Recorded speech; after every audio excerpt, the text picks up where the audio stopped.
Olá, muito boa noite a você, amigo da TV Altiora, começando mais um programa Coletivo de Imprensa, ao vivo nesta quinta-feira, para você participar conosco. Criar filhos não é uma tarefa fácil. Já diziam que seria muito mais simples se viesse com uma cartilha, né? Como educar os filhos, sobretudo quando chega na adolescência. E hoje, principalmente nos dias de hoje, parece que a coisa ficou mais complicada. Mais complicada mesmo?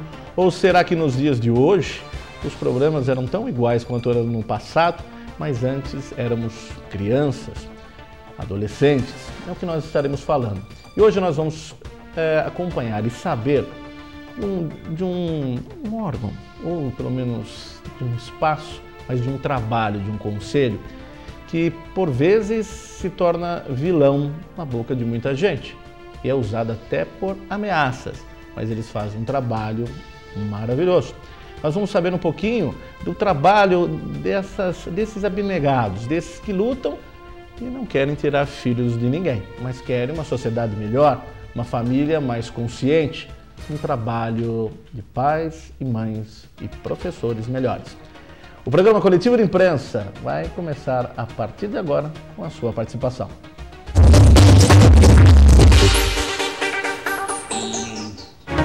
Nós convidamos para estar conosco o Dr. Antônio Danelon, que é psicólogo, também hoje vai dar a sua opinião e colaboração hoje num assunto tão polêmico, né? E tão preocupante. E parece que toma lugares nas manchetes de jornais, de revistas e também da televisão a cada momento, crianças, adolescentes. Nós vamos falar do Conselho Tutelar aqui de Bragança Paulista, mas nós vamos saber como funciona o Conselho, o que realmente eles fazem, porque há este medo de um lado, quando na verdade não são vilões do outro lado. Mas nós vamos conhecer um pouquinho no programa de hoje com a sua participação e aproveite, faça as suas perguntas e tire as suas dúvidas também. Nós convidamos para estar conosco hoje o conselheiro tutelar, Douglas Alves. Boa noite, seja bem-vindo com a gente, Douglas. Boa noite, Antônio Carlos. É um grande privilégio estar aqui e espero poder realmente contribuir aí a contento, né, para que as pessoas saibam um pouquinho melhor o que é o Conselho Tutelar, o que é o trabalho do conselheiro tutelar. Muito bem. Bom, para quem não te conhece, está lá, e eu acredito que muita gente conhece, né? Porque é esse trabalho que vocês fazem. Mas conte um pouquinho para a gente da sua vida profissional até chegar nesse momento como conselheiro tutelar, que te levou a desenvolver esse trabalho. Ok. Bom, confesso que realmente nunca imaginaria eu que um dia seria conselheiro tutelar, não é? Mas eu tive aí um início de carreira bancária, né? Fui bancário por alguns anos. E posterior a isso tenho também uma formação musical, né, desde a infância, desde os 5 anos de idade, então atuei muito nessa área. Lecionei 11 anos na Universidade de São Francisco, trabalhando com canto, com terceira idade, e mais de 4 anos com o Projeto Guri, que foi realmente o maior dos passaportes para Conselho Tutelar, né, onde ali nós tivemos experiência com crianças e adolescentes, ainda que direcionado a um universo musical, mas tinha também todo um lado social, todo um lado de acompanhamento, não é? E foi mais ou menos por aí o caminho, né? Até chegarmos a ter ciência também sobre o universo Conselho Tutelar, pessoas que fazem aqueles comentários, você deveria e tal, né?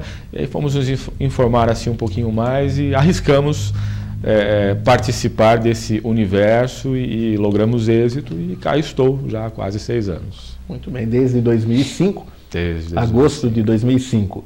O Douglas, o que é exatamente o Conselho Tutelar? Eu sei que são muitas coisas, mas sim. O trabalho de vocês é extenso. Só para quem está em casa entender, para quem está lá, mas o que é o Conselho Tutelar? Ok. Vou pegar a base, inclusive, do ECA, não é? O artigo 131 do ECA, ele deixa claro que o Conselho é um órgão autônomo, ok? Ele é independente, ele é autônomo, não jurisdicional, e ele é encarregado pela população, não é? De zelar pelos cumprimentos dos direitos de crianças e adolescentes, direitos estes contidos na lei, né? Que estão aí no Estatuto da Criança e do Adolescente, o ECA.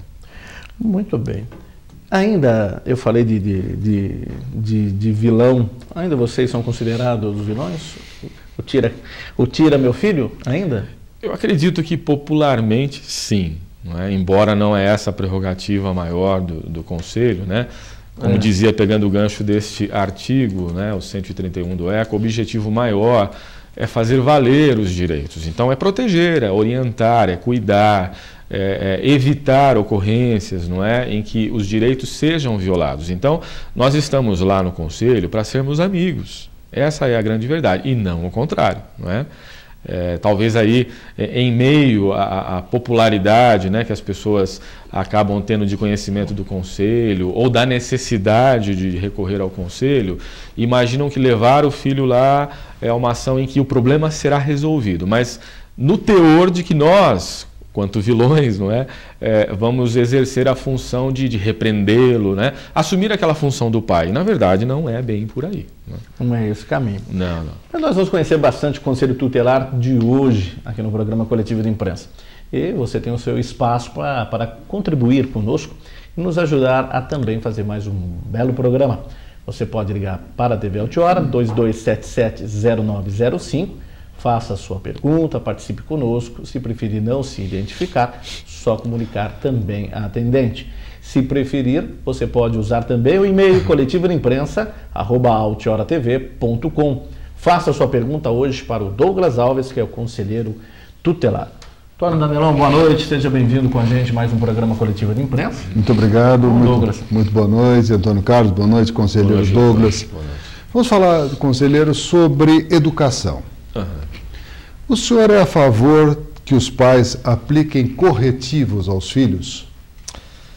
Veja, doutor, nós entendemos assim, os pais têm o dever de cuidar, de educar, de conduzir, né, de acompanhar. Então, o corretivo, eu creio que, claro, cada caso é um caso, cada família ela tem uma ação de desenvoltura na condução, não é, desse trato com os filhos, o elo afetivo e tudo mais. Então, contrário eu não sou, particularmente falando, eu quanto pessoa, quanto pai que também sou, eu não sou contrário aos corretivos. Sejam eles direcionados num contexto daquela disciplina verbal, né, onde você senta e conversa com o filho, de repente direciona a aplicação de um castigo, não é? E até mesmo em última instância, a aplicação de uma medida um pouco mais severa, onde de repente vai existir uma disciplina até mesmo física, não é? Então veja, particularmente eu não sou contrário. Há casos e casos, né, claro, mas não sou contrário à situação do corretivo, não. Quando é que o senhor acha que esse corretivo não deve ser aplicado? Bem, em primeiro ponto, isso é uma ação que eu procuro sempre orientar os pais, né? Jamais nós devemos aplicar, seja qual for a ação corretiva aos nossos filhos, numa ação de que foi aquele limite, ou seja, eu estou fora de mim, eu estou nervoso, não é? Ou seja, esse pai então ou essa mãe estão nervosos, então sai do seu eixo. Eu diria que aí é um passo para partir-se para uma agressão e aí sim, violar os direitos do próprio filho, não é? Então realmente, a priori, a ação número 1 é estar no uso das suas condições de razão plena, sabendo que é preciso informar qual é o corretivo, por que está sendo corrigido, qual foi o erro, não é? Eu parto desse princípio que é preciso tomar muito cuidado, é preciso existir uma cautela aí grande. Em outras palavras, o filho tem que saber por que está apanhando. Com certeza, não tenha dúvida disso. Né? Vamos ficar na dúvida. O Douglas, nesses quase 6 anos, você também no conselheiro tutelar, sim. Você percebe o quê? Um aumento dessa inconstância familiar, dessa desestrutura familiar, ou mantém-se normal, é isso, o normal é isso, regrediu? Como é que você percebe a estatística hoje? Na verdade, assim, eu creio que as medidas protetivas, as medidas no contexto de orientação, fazem com que existam algumas melhoras. Mas, ao mesmo tempo, né, que nós vamos nos deparar com casos que a situação foi positiva, foi favorável, houve êxito, né, naquilo que foi conduzido, infelizmente, Antônio Carlos, eu acredito que houve sim uma piora, houve um aumento, né, em que hoje a perda daquele controle dos pais com os filhos é grande, é um fato, é uma realidade, não é? E os filhos realmente acabam depreciando a ação de comando dos pais, então eles acham que eles podem, eles mandam, principalmente o universo do adolescente. Então, nesse contexto, é preciso que sejamos verdadeiros, é claro, não é? Então, houve sim uma piora razoável, eu diria. Em relação à própria sociedade. Quer fazer pergunta? Não, a orientação que o conselheiro poderia dar a esses pais que já perderam o controle ou estão em vias de perder um controle sobre os filhos. Eu acho que é importante essa sua palavra de orientação para esses pais que se veem perdidos, tendo filhos adolescentes, e nós sabemos que o adolescente é um rebelde sem causa. Ele quer consertar o mundo, mas o mundo, quando você pergunta o que ele faria com o mundo, ele diz, não sei. Então, qual é a orientação, Douglas, que você passaria para esses pais? Na verdade, sempre assim, o primeiro ponto que nós observamos é que tanto a criança e no caso o adolescente, quando entra nessa ação de rebeldia, não é? Ele está sinalizando, ou seja, em casa alguma coisa não vai bem. Então a gente procura detectar assim, quais estão sendo esses sinais, né? Quais estão sendo os problemas que os pais estão detectando, e aí eles apresentam isso ao conselho, logicamente, e diante dessa situação, eu defendo muito uma teoria de que é preciso trazer o adolescente à realidade dos fatos, não é? Ele tem o poder de escolher, mas ele tem uma vida inteira pela frente. Escolheu errado, ele pode estar comprometendo essa vida inteirinha. Então, dependendo da situação em que o adolescente já está, às vezes envolvido com más companhias, de repente já numa ação de que não quer mais estudar, enfim, né? Os sintomas são vários. Detectando isso, nós entendemos que é preciso trazê-lo para a realidade. Que ele está jogando um futuro no lixo. E que ele está comprometendo algo em nome de uma liberdade que às vezes vira libertinagem, infelizmente, não é? Em nome de que eu sei porque eu sou da atualidade, da nova geração, e meu pai não, ele é dos antigamente, não é? Então, essa situação de trazê-lo a uma verdade, eu diria que na maioria dos casos, isso gera fatores positivos, porque ele começa a entender que não precisa ser assim. E aí, claro, nós tentamos trazer os pais para uma realidade de retomar o controle. Ou seja, meu filho não tem mais jeito. Tem sim, está vivo, tem jeito, sempre terá, não é? Mas é preciso que haja um envolvimento, haja um sacrifício, de certa forma, de usar tempo, gastar tempo com esse filho. Porque às vezes a correria na atualidade de vida que temos, de trabalho e afazeres domésticos, né, fica muito confortável, o filho na televisão, o filho na internet, o filho com os amigos, o filho passeando, mas o filho não está com os pais. Então nós tentamos resgatar isso passando essa conscientização. É preciso que os pais se façam presentes e amem os filhos. A resposta maior talvez poderíamos resumir nessa palavra: amor e perdão, paralelas, não é? Quantas desinteligências, quantos desentendimentos que se levantam um muro gigantesco entre ambos, pais e filhos. E parece que não há mais perdão, e aí sim, eles catalogam aquela frase, não dá mais. E eu sempre digo, dá sim. Né? Vamos derrubar esse muro, vamos perdoar mutuamente e vamos começar de novo. E para isso traz-se o quê? A situação do amor. Né?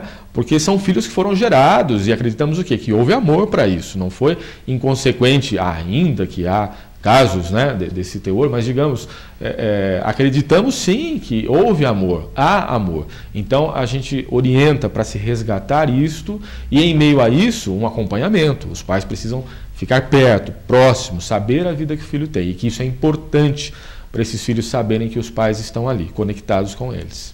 A maior clientela do Conselho Tutelar, ela vem de onde? Com problemas na escola ou familiares? Bom, eu poderia dizer assim, familiares. E sendo familiares, automaticamente vai repercutir com problemas escolares. Não é? Uma conclusão, até posso dizer particular, que eu chego, é que o problema, né, no seio familiar, a desestrutura, geralmente casais que já romperam aquele relacionamento, né, e os filhos ora estão com mãe, ora com pai, enfim, isso bagunça bem, digamos assim, a cabeça deles, né? E um lugar que torna-se isso muito visível é a escola, a perda do interesse, às vezes problemas de agressão, a própria rebeldia dentro da escola, é muito visível isso.